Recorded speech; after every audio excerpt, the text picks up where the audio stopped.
Y las personas que se reúnen en los edificios, que muchos le llaman el templo de Dios de una forma equivocada.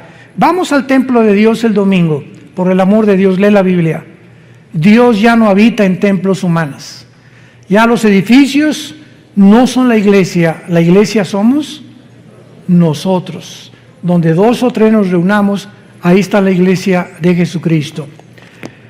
En esta serie he tratado de demostrar en estas pasadas 2 conferencias de que todas las profecías del Antiguo Testamento, principalmente en Daniel, repito, porque en Daniel encontramos continuamente al ángel diciéndole a Daniel, Daniel, esta visión es para el tiempo del fin, esta profecía es para los últimos tiempos, y cuando oímos que diga los últimos tiempos o los tiempos del fin, no se refiere a los últimos tiempos de nosotros. Esto es muy importante. Una cosa son los últimos tiempos de Israel y otra cosa son los últimos tiempos de la iglesia. Cuando encontramos en el Antiguo Testamento, en los postreros días, en los tiempos finales, en los últimos tiempos, séllalo hasta el tiempo del fin, se refiere al tiempo de la gran tribulación. Porque hasta la gran tribulación, cuando termine Dios de tratar, purgar, emblanquecer, purificar a los israelitas, es cuando entonces nosotros ya nos fuimos 7 años en el arrebatamiento. Jesús ya en cualquier momento viene por nosotros, antes de que este mundo que se encuentra en el abismo, el mundo actual se encuentra en el abismo, en la orillita. Hemos llegado al final a la total depravación, degeneración, confusión a la que el ser humano hubiera podido llegar después de que en el siglo XX y la tecnología y llegamos a la Luna y el Marte y la biometría y las comunicaciones internacionales y las redes sociales, y lo único que hemos hecho hasta ahorita es el ridículo. Nunca la confusión política había sido tan grande como ahora. Nunca con la tecnología que hemos alcanzado y con los descubrimientos científicos que se han hecho desde 1954, que se descubre la molécula del ADN por los doctores Crick y Watson norteamericanos, nunca, jamás habíamos llegado a tanta confusión científica. Ahora ya está cayendo, derribándose la famosa teoría de evolución. Ya lo que descubrieron en Israel hace 1 o 2 semanas hizo polvo la evolución. El descubrimiento del ADN hizo polvo la evolución. El descubrimiento de la física, la primera y la segunda ley de termodinámicas, hizo polvo la evolución. Una mentira que nos enseñaron durante más de un siglo. Y que se seguía y se sigue todavía enseñando en muchas universidades, que venimos de Chita, que somos el producto accidental de una evolución y que venimos de los animales, cuando la ciencia, la física, la biología, etcétera, etcétera, contradicen científicamente. Vamos a hacer a un lado la Biblia. La misma ciencia contradice que es imposible la evolución cuando descubrieron el ADN. Sin embargo, esto nos enseña que cuando una mentira se repite 100 años, se acaba aceptando como una verdad. Dice el profeta Isaías, detuvieron la verdad. Y como el ser humano carece de iluminación para saber cuál es la verdad, el mundo tenía forzosamente que llegar al punto en donde nos encontramos. Nos encontramos en el abismo, donde las cosas no van a mejorar, las cosas van a ir de mal en peor. En el libro de Daniel, capítulo 12, encontramos la introducción que dice, en aquel tiempo se levantará Miguel. Daniel 12, versículo 1, el gran príncipe que está de parte de los hijos de tu pueblo, será tiempo de angustia, cual nunca fue desde que hubo gente hasta entonces. Pero en aquel tiempo Ese es en aquel tiempo que se repite otra vez en el versículo 1. ¿Ya lo vieron? Comienza diciendo, en aquel tiempo se va a levantar Miguel, el comandante en jefe de los ángeles de Dios, y habrá un tiempo de angustia, y en aquel tiempo será libertado tu pueblo. ¿De qué tiempo está hablando el ángel al profeta Daniel? Del tiempo de la gran tribulación. Y lo dice claramente, será un tiempo que jamás lo hubo, cuando hubo gente hasta entonces. Y estas mismas palabras, Jesús las repite en Mateo 24, 21. Porque habrá gran tribulación como nunca el ser humano la ha visto jamás. Ni en el Holocausto judío, ni en la Primera Guerra Mundial, ni en la Revolución Bolchevique, ni en la Segunda Guerra Mundial, ni en la Guerra de Vietnam, ni en la Guerra de Corea, ni en los tsunamis que ha habido, ni terremotos. Lo que va a pasar sobre el mundo es algo inusitado que jamás en la historia se había visto. ¿Por qué? Bueno, cuando ya vamos al libro de Apocalipsis, vemos la respuesta.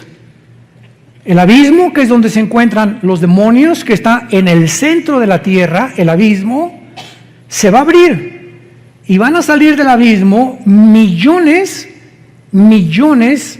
de espíritus demoníacos para atormentar a los seres humanos mental y físicamente en los tiempos del anticristo. Al mismo tiempo que los demonios van a salir todos en libertad, imagínense abrirle las cárceles federales, las clases de máxima seguridad ahorita a todos los criminales del mundo. Imagínense lo que podría suceder. Pues esto sería como Disneylandia comparado con los demonios que van a salir. Agreguémosle que el anticristo va a tener poderes sobrenaturales, señales engañosas. El falso profeta va a hacer llover fuego del cielo. Y en ese tiempo los habitantes de este mundo van a creer realmente que son extraterrestres. Les van a adjudicar poderes de otros mundos. Y agreguémosle todavía que aparte de las señales y milagros y todo lo que está pasando, Satanás baja al mundo. Ahorita dice Efesios 2 del 1 al 3 que es el príncipe de la potestad del aire. Ahorita Satanás opera en el aire con las ondas de comunicación, con el espectro electromagnético, con todo lo que es el magnetismo, la energía. Desde ahí ahorita está él controlando radios, programas, televisión, medios de comunicación, etcétera, etcétera, para hacernos creer lo que oímos en la mayor parte de los medios de comunicación. Pero Satanás no baja solo al mundo, lo acompañan los ángeles caídos. Entonces el mundo se convierte en la habitación de demonios, de señales, de milagros mentirosos y de Satanás con sus ángeles caídos que, repito, creerán que serán extraterrestres. Porque los ángeles tienen forma humana cuando se manifiestan en el mundo. Dice en 2 Corintios que Satanás se disfraza de ángel de luz. Esto es a lo que se refiere hace 2600 años el ángel que le da estas palabras al profeta Daniel. Y vemos nosotros, aparte de todo esto, ¿verdad?, que la Biblia continúa explicándole a Daniel en el versículo 2, y muchos de los que duermen en el polvo de la tierra, o sea, en el tiempo de la tribulación, serán despertados, o sea, va a haber una resurrección. Unos para vida eterna y otros para vergüenza y confusión perpetua. Damas y caballeros, santos de Dios, no todos vamos a resucitar al mismo tiempo. Pongan mucha atención. No todos vamos a resucitar al mismo tiempo.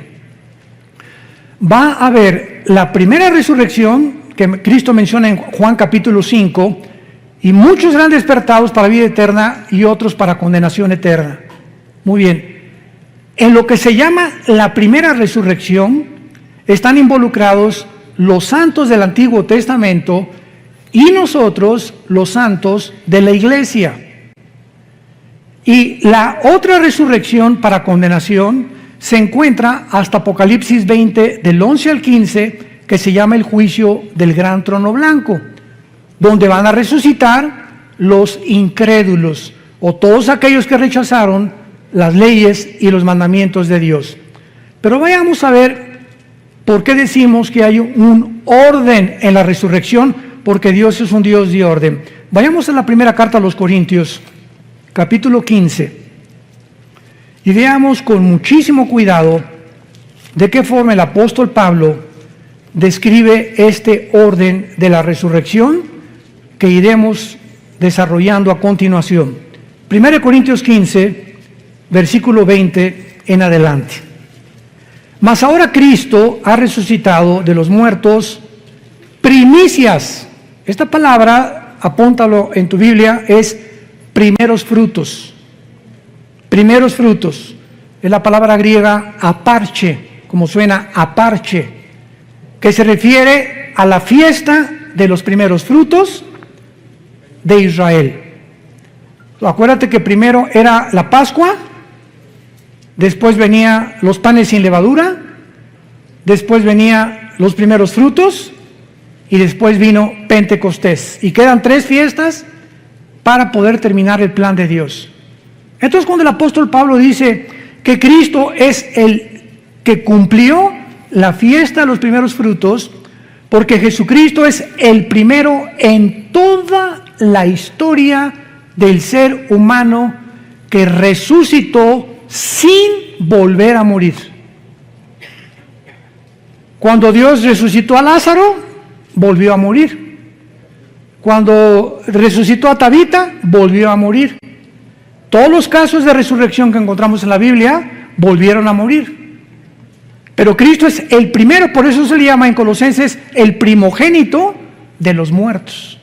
Es el primero en su género, que lo significa primogénito, primo de genes, de su generación que seguimos nosotros, que resucitó. Muy bien.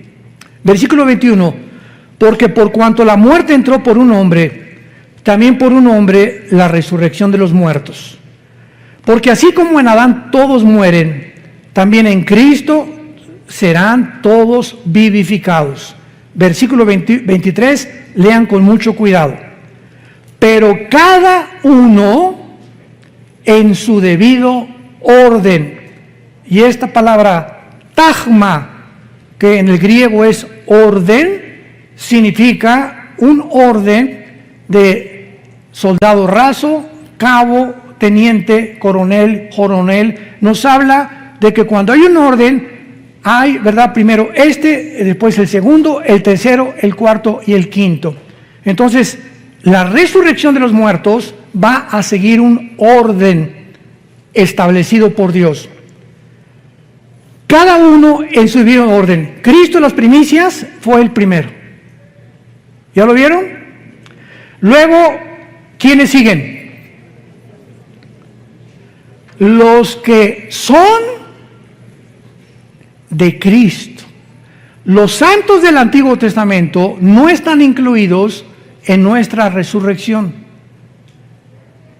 Los que somos de Cristo somos los que fuimos bautizados con el Espíritu Santo en el momento de nuestra conversión. En el momento que recibes a Cristo, eres regenerado, eres nacido de nuevo, eres colocado en el cuerpo de Cristo. 1 Corintios 12:13, a todos se nos dio a vivir, a experimentar el mismo espíritu y el mismo bautismo, y en ese momento la iglesia es un cuerpo y la cabeza es Jesucristo. Y en la iglesia unos son una oreja, otros son mano, 1 Corintios 12, otros son las piernas, otros son los dedos, etcétera, etcétera. La iglesia tiene una manifestación de dones y de talentos de acuerdo a la soberanía de Dios. Y en la iglesia hay apóstoles, ¿verdad? Hubo profetas, pastores, maestros, etcétera, etcétera. Hay diferentes ministerios que reparte Dios, diferentes dones, etcétera, etcétera. Pero todos los que desde Pentecostés hasta nuestros días, cuando venga el rapto, vamos a resucitar. Te repito, de Pentecostés hasta nuestros días, cuando venga el rapto, la iglesia es la primera en resucitar. Vamos también, antes de regresar a Corintios, a ver en Primera de Tesalonicenses esta verdad. Capítulo 4. Primera de Tesalonicenses, capítulo 4. Y dice así, versículo 13. Tampoco queremos, hermanos, que ignoren acerca de los que duermen, o sea, de los que han muerto,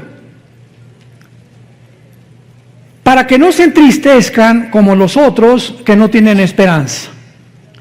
Pero si creemos que Jesús murió y resucitó, así también traerá con Jesús ¿a quiénes?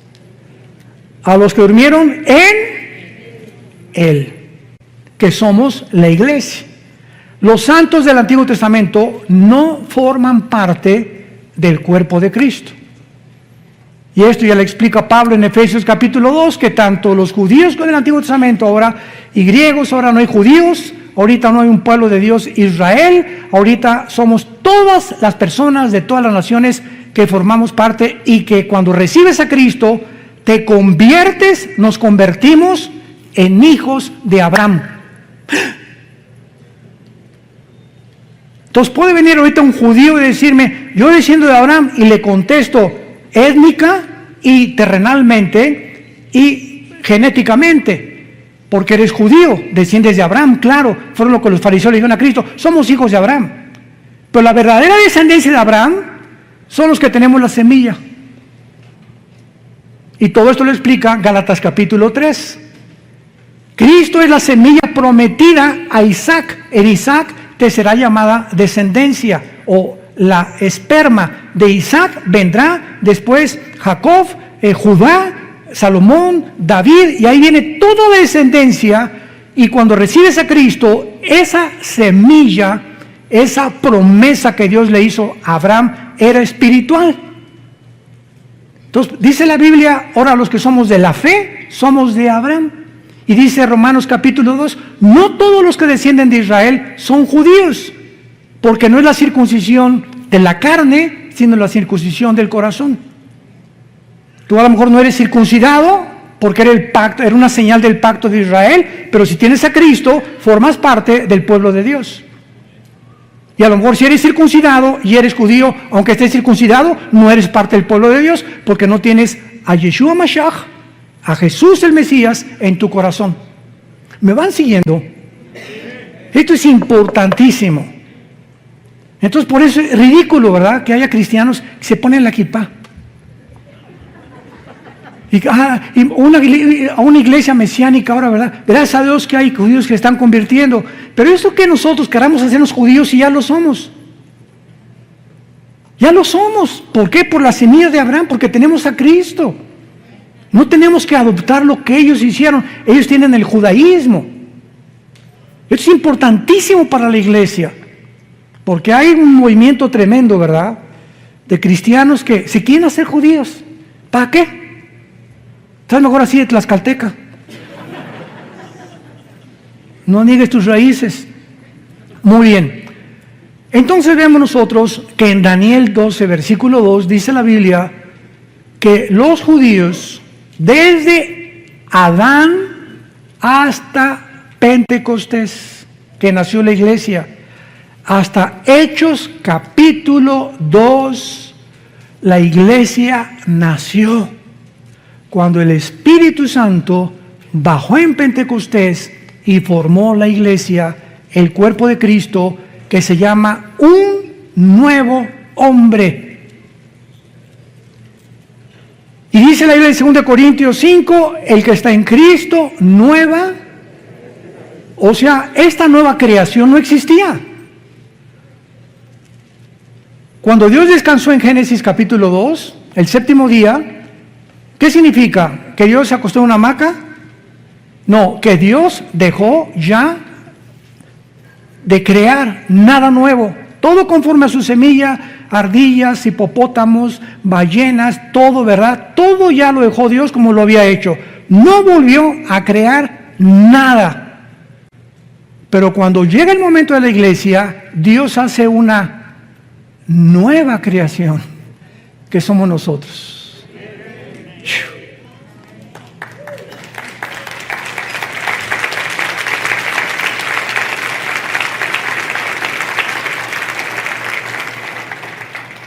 Y este hermano, ¿por qué no guarda el sábado?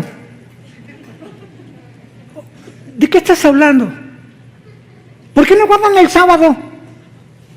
¿De veras? ¿Tú nada más guardas el sábado? Yo el sábado, domingo, lunes, martes, miércoles, jueves, viernes. Yo guardo 7 días a la semana.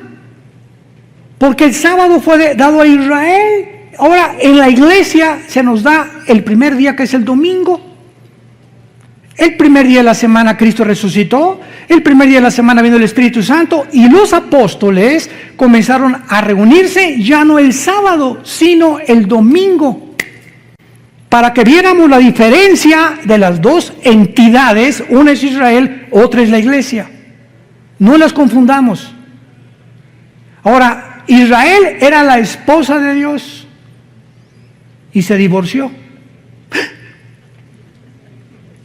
Dios está divorciado ahorita de Israel. Nosotros somos la novia de su Hijo.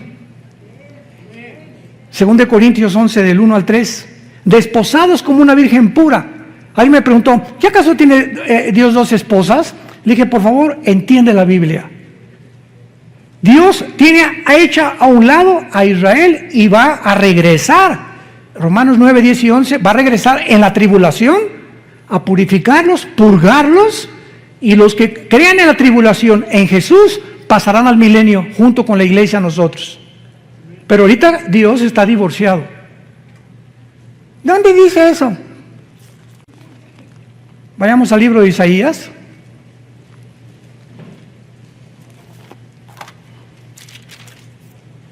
Capítulo 50.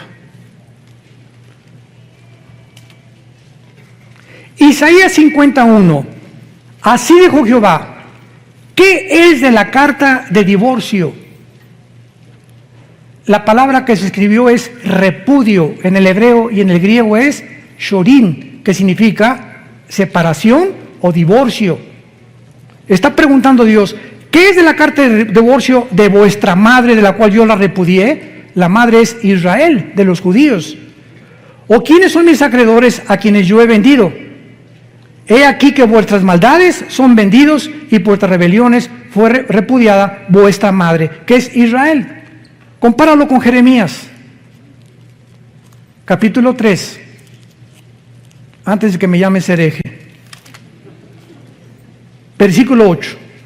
Jeremías 3, 8. Ella, está hablando de Israel, vio que por haber fornicado la rebelde Israel, yo la había despedido y dado carta de divorcio. Dios le está explicando tanto a Jeremías como a Israel, yo estoy divorciado de Israel. Pero no tuvo temor la rebelde Judá, su hermana, sino que también fue ella y fornicó. ¿Por qué Dios se divorció de Israel? La fornicación que Israel cometió era venderse a las naciones. Espiritualmente en el Antiguo Testamento la fornicación es un símbolo de unirte al mundo. Y en Santiago capítulo 4 en el Nuevo Testamento dice, oh almas adúlteras, cuando un cristiano se va al mundo, has cometido fornicación. ¿Por qué? Porque estás traicionando los votos de lealtad y devoción que le tenemos a Jesús.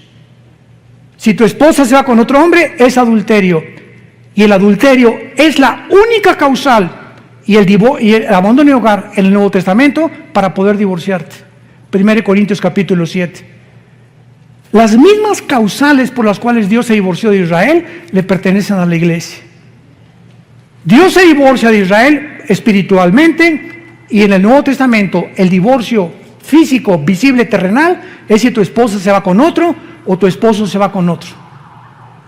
Es la única causal, no hay otra causal más que el divorcio y el abandono de hogar. Que te diga a tu esposo, adiós, dile, adiós gavilán pollero. Bye bye, que Dios te bendiga.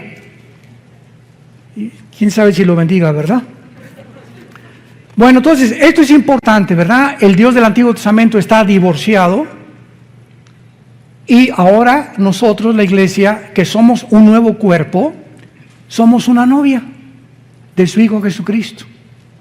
Qué grande demostración que la iglesia e Israel son dos entidades completamente diferentes.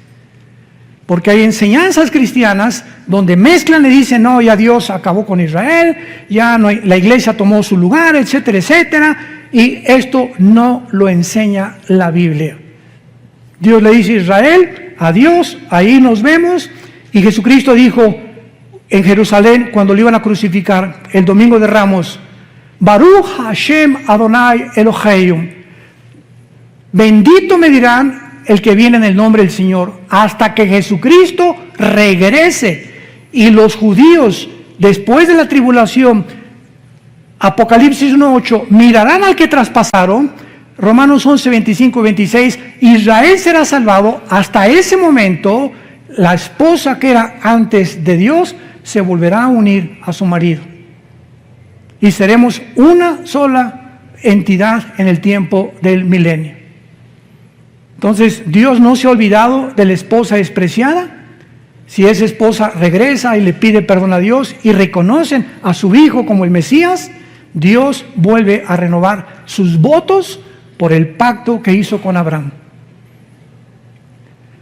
¿Ven qué importante es entender la Biblia sistemáticamente para no caer en herejías y en tonterías y ya Dios acabó con la iglesia, con Israel, ya no tiene para nada, ¿verdad? Claro que ahorita no tiene absolutamente nada. Cuando crucificaron a Cristo, dijo, ¿verdad? Dijeron los judíos, la sangre sea sobre nuestras cabezas. Y en ese momento la maldición vino sobre Israel, que se encuentra todavía esta maldición en Israel, menos en los judíos que han aceptado a Jesucristo como el Mesías y que forman parte de la iglesia. Pero en el año 70 después de Cristo llegaron los romanos, encabezados por Tito, el general romano, hijo del emperador Vespasiano, y arrasaron Jerusalén y no dejaron piedra sobre piedra.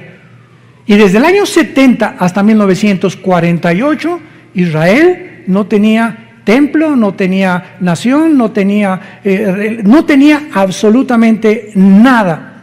Regresaron en el 48 para despertar, para resucitar nacionalmente, porque la Biblia habla de dos regresos de Israel. Ya regresaron nacionalmente, regresarán espiritualmente en la gran tribulación.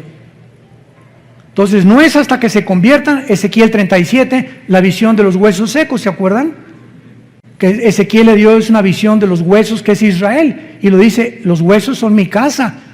Y ahorita se están juntando los tendones con los huesos hasta que se forma el cuerpo, que es Israel, cuando Jesucristo regrese junto con nosotros para reinar con ellos en el milenio.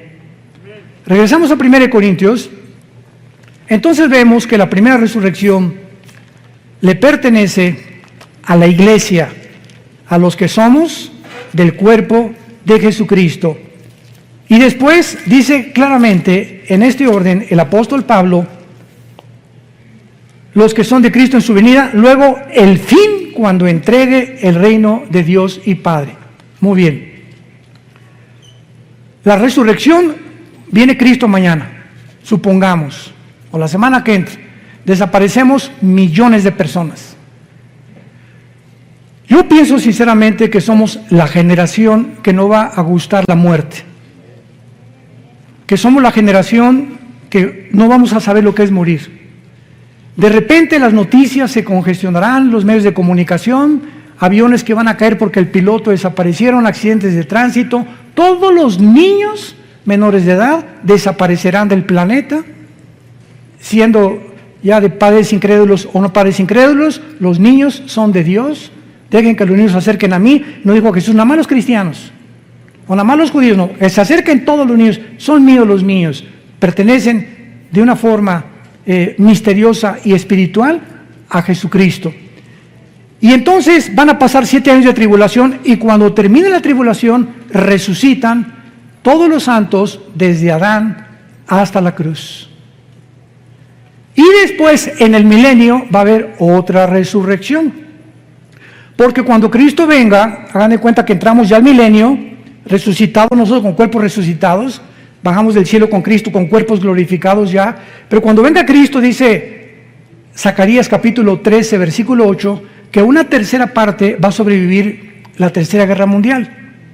Una tercera parte sobrevivirá la guerra del Armagedón. Y esta tercera parte que sobreviva, va a haber, Mateo 25, un juicio de los cabritos y de las ovejas. Y Dios va a juzgar a los cabritos y a las ovejas. Las ovejas son las que siguieron a Jesús en la tribulación. Los cabritos, los que le rechazaron, serán condenados. Y los sobrevivientes cristianos de la tribulación van a pasar al milenio. Los que se convirtieron en la tribulación y se salvaron de la muerte del anticristo.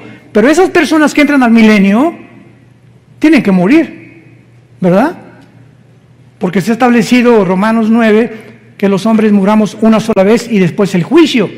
Entonces, ¿cómo van a entrar a la eternidad estas personas que pasaron de la tribulación vivos al milenio si no han resucitado? Entonces, la mayor parte de estos que van a entrar se van a rebelar contra Cristo, Apocalipsis 20 del 10 en adelante, y Satanás será sacado del abismo y encabezarán la última guerra, Gog y Magog, que es diferente de la Ezequiel 38-39, para pelear contra Cristo, y los que se hayan convertido en milenio resucitarán para entrar a la Nueva Jerusalén.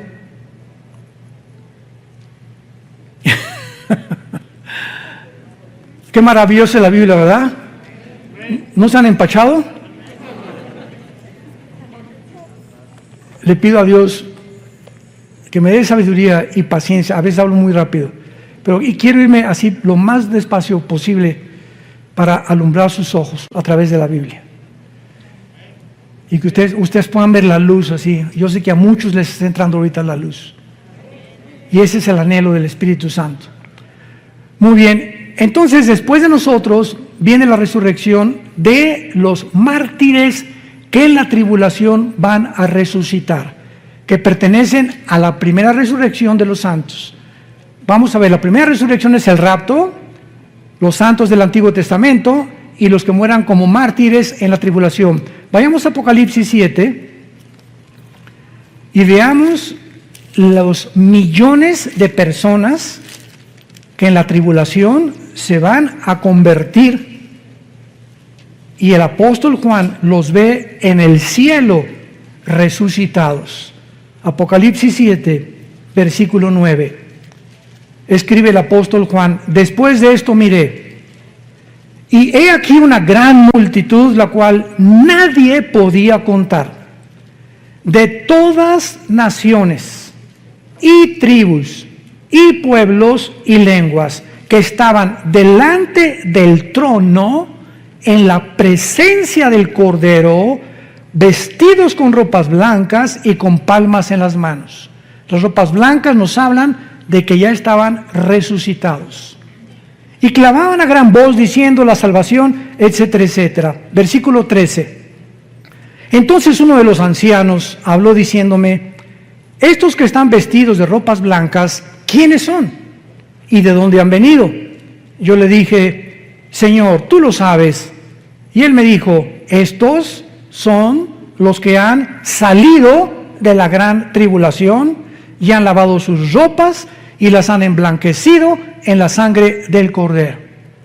Aquí encontramos posiblemente a los 144,000 y a todos aquellos que en la tribulación van a morir como mártires. Aquí ya llevamos que nosotros fuimos primeros, ellos serán segundos, y en tercer lugar, vamos a Apocalipsis 11, están incluidos los 2 testigos al final de la tribulación. Dice Apocalipsis 11, versículo 7, cuando hayan acabado su testimonio, está hablando de los 2 testigos: la bestia que sube del abismo hará guerra contra ellos y los vencerá y los matará, y sus cadáveres estarán en la plaza de la grande ciudad, que en sentido espiritual se llama Sodoma y Egipto, donde nuestro Señor fue crucificado.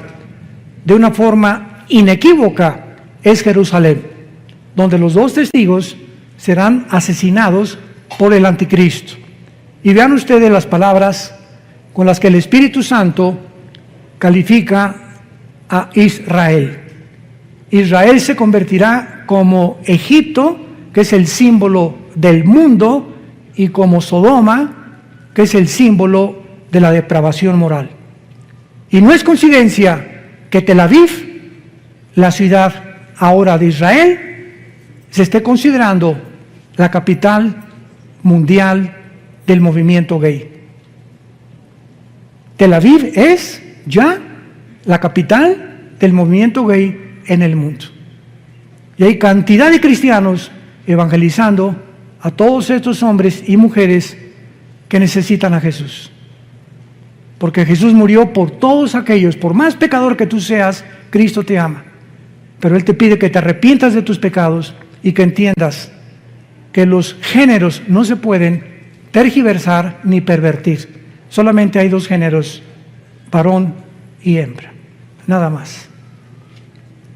Esta semana, el gobierno americano acaba de declarar que en todos los pasaportes nuevos de Estados Unidos se incluya el tercer género. En todos los pasaportes, desde esta semana, americanos, norteamericanos, viene incluido el tercer género. Si tú le quieres poner otra cosa. No nos vamos a profundizar en eso. Y entonces van a ser asesinados, versículo 9, y los de los pueblos, tribus, lenguas y naciones verán sus cadáveres por 3 días y medio y no permitirán que sean sepultados. Los moradores de la tierra se regocijarán, se alegrarán y enviarán regalos unos a otros, porque estos 2 profetas habían atormentado a los moradores de la tierra. Me detengo aquí. ¿Por qué el mundo ahorita se ha vuelto contra nosotros? ¿Por qué? Porque se sienten atormentados con la predicación del Evangelio de Cristo. En lugar de que sientan una medicina y un aliento, yo cuando oí el Evangelio dije, Dios mío, esto es lo que yo estaba esperando toda mi vida. Hay personas que se molestan. Y ahora tú no puedes predicar esto.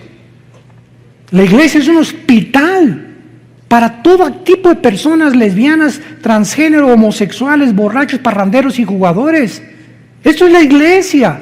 Le abrimos la puerta a todos para que podamos ser sanados de la condición en la que el mundo tal vez nos empujó a ser. Cualquiera de ustedes que oiga mi testimonio no lo vas a creer. No lo vas a creer lo que yo era antes de venir a Jesús hace 46 años. Este año cumplo 46 años, no de edad, de cristiano. Y 43 años cumplo este año de predicar la palabra de Dios. A los 3 años de convertido comencé a predicar en la sierra a los indígenas de Oaxaca y de Guerrero. Tuve 3 años en la sierra, durmiendo en pisos de adobe, tapándome con periódicos. Mi cojín era un ladrillo envuelto en periódicos, así que si realmente alguien ha vivido la pobreza, he sido yo. Pero antes de eso, tú no te imaginas lo que yo era, ni quiero... Creo que en internet está algo de mi testimonio. Pero Juan Charrasqueado se quedaba chiquito.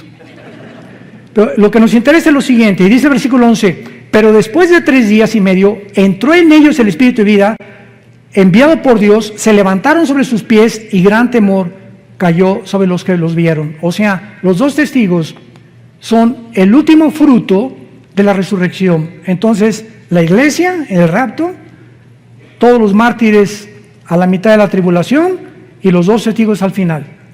Y cuando Cristo venga, en cuarto lugar, los santos del Antiguo Testamento. Este es el orden que Dios ha establecido, es un orden y no importa el tiempo que los del Antiguo Testamento van a resucitar después de la tribulación, nosotros primero, etcétera, etcétera, pertenecemos a lo que se llama la primera resurrección, que está dividida en diferentes tiempos. Y la otra, la única en la que tú vas a resucitar, si tú no tienes a Cristo, será al final del milenio. Apocalipsis 20 del 11 al 15 se llama el juicio del gran trono blanco. Dios va a abrir los libros, uno, el libro de la vida, el libro del Cordero, etcétera, etcétera, y el que no se halló inscrito será lanzado al lago de fuego, que es la muerte segunda. Ahí Dios, enfrente de los ángeles, nosotros como la iglesia, dice 1 Corintios 6, del 2 al 3, que seremos el jurado, nosotros, la iglesia, seremos el gran jurado. Dios te demostrará que Él te amó, que dio su vida por ti en una cruz, que en esta mañana te está hablando para que te arrepientas y vengas a la cruz. Y si tú continúas rechazando eso, Dios no te puede forzar. Te puedes burlar ahorita, mascar tu chicle, decir no lo creo, puedes hacer lo que quieras, pero estas palabras son fieles y verdaderas, porque son la palabra de Dios. Y Dios te da la oportunidad en este momento que vengas a la cruz, que le entregues tu vida, que te arrepientas de tus pecados y que conozcas lo que es verdaderamente ser libre, espiritual, mental y físicamente. Oremos. Gracias, Señor, por tu palabra en esta mañana. Gracias, Señor, por habernos dejado el camino, porque tu palabra dice, no hay en ellas nada perverso, en ellas, todas ellas son rectas al que entiende y razonables a los que han alcanzado la sabiduría. La ley de Jehová, los mandamientos que Dios nos da, son perfectos, porque convierten el alma. El testimonio de Jehová es fiel, hace sabio al sencillo. El temor de Jehová permanece para siempre. Todo lo que Dios nos dice es deseable, más que el oro y más que el oro afinado, y dulce más que la miel que destila el panal. Te damos gracias, Señor Jesús, por haber dado tu vida en esa cruz, por haberte levantado de los muertos, para decirnos que nosotros seguimos detrás de ti. Animarnos que esta vida es temporal, seremos librados de la corrupción de esclavitud a la libertad gloriosa de los hijos de Dios. Y en esta mañana, tú que me escuchas, invita a Cristo a tu corazón. Arrepiéntete de tu vida. Tú eres pecador, dice la Biblia, y la paga del pecado es la muerte. Mas Dios muestra su amor para con tu vida, en que siendo pecador, así como estás de sucia, Jesús murió por ti, para limpiarte y lavarte con su sangre preciosa, y decirte que nunca te va a volver a dejar, ni abandonar, y el día que tú mueras, morirás en paz, porque morirás con la seguridad que en esta mañana el Espíritu Santo te dará tu corazón. Si alguien quiere en esta mañana invitar a Cristo, ustedes que nos ven por la televisión, dile estas palabras: Señor, te pido perdón por mis pecados. Creo que en esa cruz pagaste con tu sangre por ellos. Y creo que a los 3 días tu Padre te levantó de los muertos. Y como creo que vives, te pido en este instante que entres a mi corazón como mi Señor y mi Salvador. Señor Jesús, gracias por tan grande amor y por darme la vida eterna y la absoluta seguridad y certeza que cuando yo muera, moriré en paz, porque sé que me estarás esperando para gozarme la otra vida, que mi fe no fue en balde y que tus promesas fueron fieles y verdaderas. En el nombre de Jesús. Amén. Gracias a Dios por la palabra de Dios. Gracias a Dios por la Biblia. Gracias, Padre, por este libro maravilloso que nos has dejado.